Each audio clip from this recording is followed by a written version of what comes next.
Mon docteur est un robot. Voilà la drôle d'expérience que vivent les patients du service d'urologie de la polyclinique de Courlancy à Reims. Un robot, un vrai, sillonne les couloirs, se rend dans les chambres à la rencontre des malades. La main et la pensée de l'homme, rassurez-vous, est derrière tout cela. Sophie Dumais, Xavier Claes. Le docteur Erard vient d'être appelé par une infirmière. Un patient pose problème dans son service. Il doit le rassurer.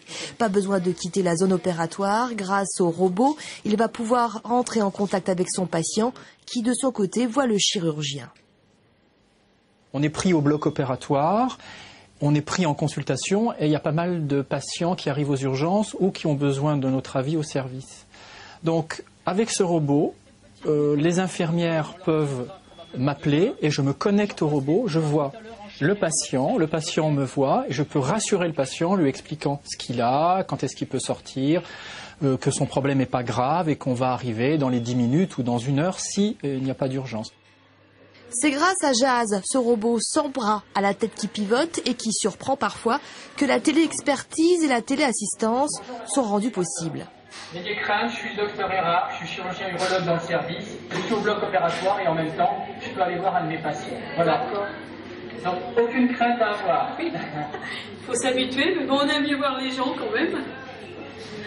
Bien sûr, mais vous verrez votre chirurgien. Vous verrez votre chirurgien.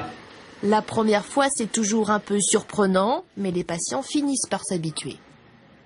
Oui, ça me rassure, parce qu'on peut être en dialogue à n'importe quel moment avec le docteur. S'il y a un truc qui ne va pas, lui, il peut être dans son bureau, et puis même s'il est occupé, il peut me prendre tout de suite, quoi.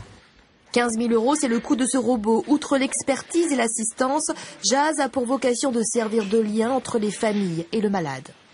Surtout, par exemple, le soir, un patient qui vient d'être opéré, on est inquiet, est-ce que tout s'est bien passé? Donc la famille pourra se connecter via un mot de passe à Jazz et voir son proche, lui demander si tout s'est bien passé. Pour cette dernière application, il faudra attendre encore 1 année avant qu'elle ne soit complètement développée.